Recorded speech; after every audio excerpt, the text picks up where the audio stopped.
Our next reader is Christopher Eckman. Christopher is in his first year as an MFA student in creative writing at Rosemont College and poetry co-editor for the Rothala Review. He holds a bachelor's degree of science in computer science and mathematics from Metropolitan State University of Denver and has been published in their arts and literary magazine, Metrosphere. He's lived in Minnesota, Colorado, and recently moved to Pennsylvania. He currently works as a stay-at-home puppy dad in Villanova with his husband Tim and their two dogs, Dexter and Jordan, where he cooks, blogs, and plays guitar. Welcome, Christopher.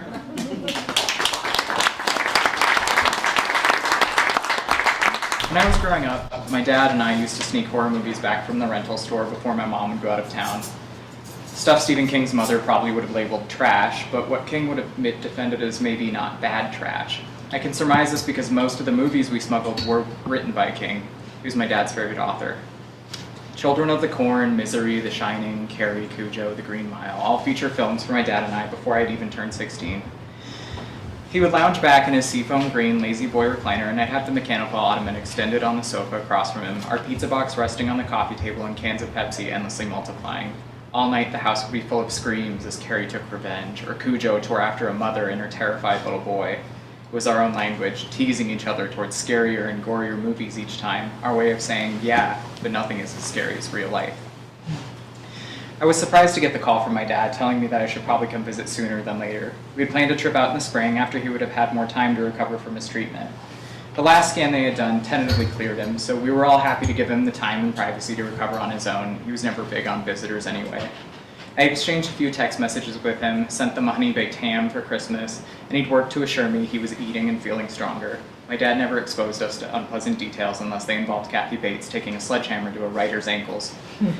Since I can remember, his appearance had always been a little scary, especially to our childhood friends. He was over 6 feet tall, skinny but strong, his dark black hair slowly melting off his scalp and collecting around the sides and the back. When he would sleep late or come downstairs in the middle of the night for a cup of coffee or a cigarette, the hairs on the sides of his head would flare out, and he'd ask, like my wings? His face was tan and leathered from a lifetime of working outside on or near train tracks. He was the only master electrician in the area, and in the twilight cold of Minnesota nights, he would go out in low-visibility snowstorms to try and repair solitary lights and train track heaters that de-ice the rails to avoid accidents. That was how he looked the last time I saw him, so I was expecting the same skinny guy with black wings laying in the hospital bed. Maybe an undignified medical gown replacing the jeans and the t-shirt he always wore. Instead, he weighed only 90 pounds, a U.S. Navy blue cap hiding the wings that had melted away from flying too close to the radiation. Hey Dad, how are you feeling? Not too well. How do I look? You look like a supermodel. Fuck off. Our conversations usually went something like that. My dad learned long ago something I'm still trying to learn, that very little matters as much as laughter. It winded me seeing the shell of my father lying alone in a room with 2 hospital beds. The figure on the bed was almost nothing, skin pulled too tightly over bone. How small our bones are inside of us holding us up, just brittle and breakable parts protected in our layers of muscle and fat, layers he didn't have left. The next day in the chalk-white hospital room overlooking the parking lot, we waited and waited for one of his 3 doctors to give us his actual prognosis. Finally, a man with tall, dark skin, trusting we would be able to handle the news, told us we would be able to leave soon. He was too weak for any more treatment. He could leave the sterile, sour-smelling hospital with all its useless machines, hopeless lights, and warning beeps, because they weren't going to allow him to die. They were going to allow him to die wherever he felt the most comfortable. I brought the cold black hatchback around to the front of the hospital, bundled him up, and told him, I get to take you home, Dad. Isn't that awesome?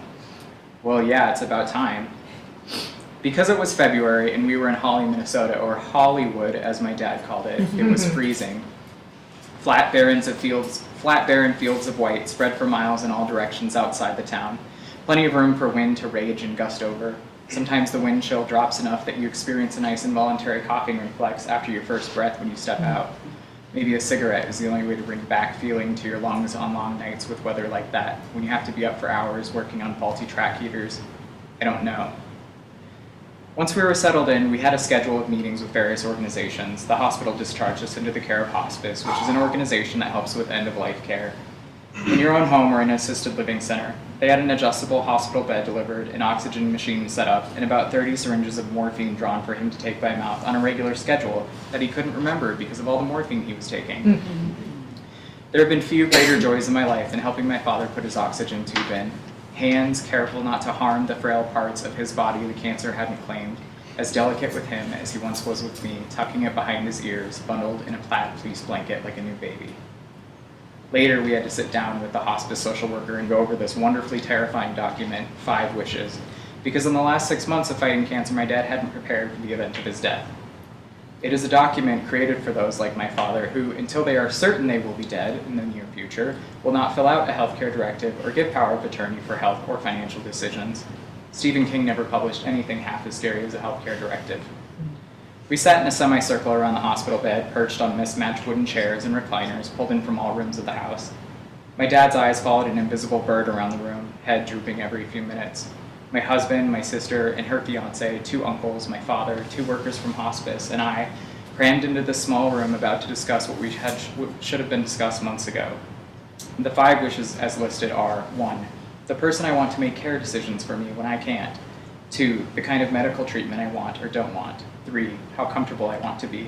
4, how I want people to treat me. 5, what I want my loved ones to know.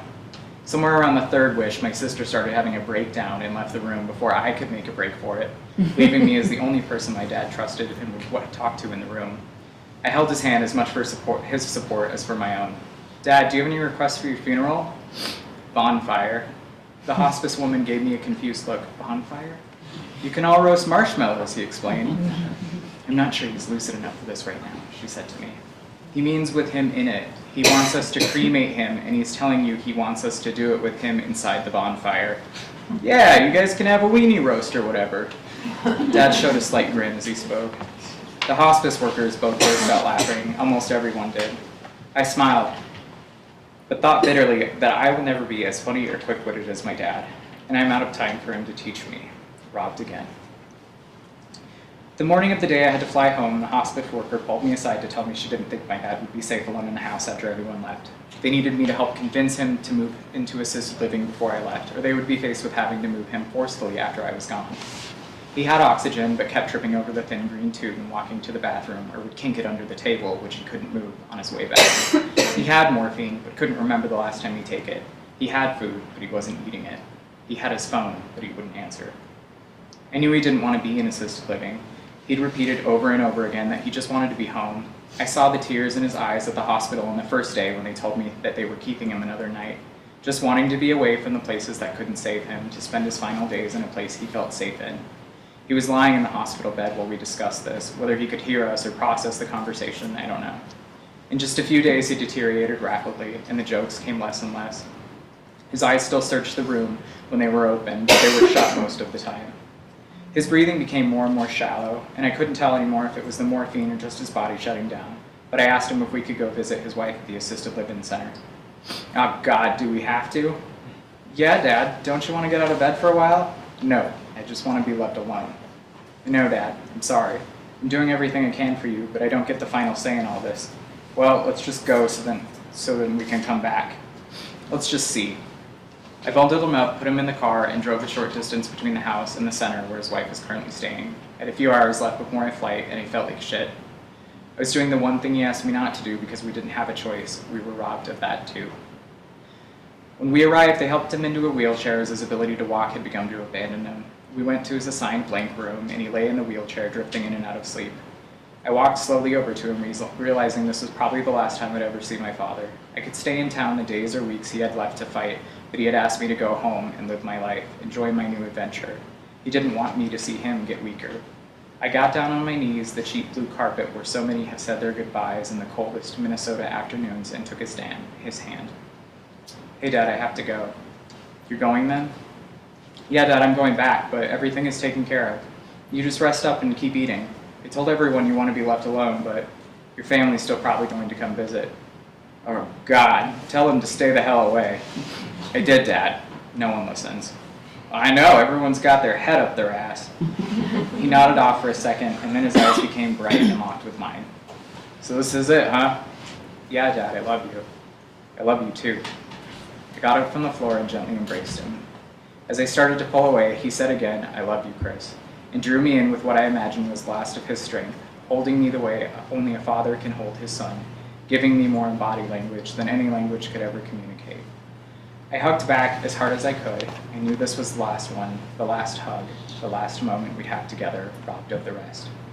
Afterwards, I held my breath until I could get to my car, wanting to go back in, wanting to get as far away as possible, wanting to take him home with me and knowing he probably wouldn't survive the trip, wanting to leave him behind without feeling that I wasn't doing enough, wanting to break down and cry, but instead feeling swindled even of that emotion, dry and bitter.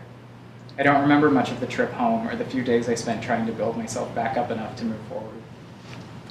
I was downstairs in the basement with the lights off playing a video game, a really disturbingly gory one my dad would have loved. I was driving an animated chainsaw into some genetic mutation when the phone rang. It was maybe jarring, if not apropos, that this was when my aunt called me to tell me my dad had passed away, alone in the basement, tearing the flesh off of a mutant zombie. I think he would have gotten a kick out of it anyhow.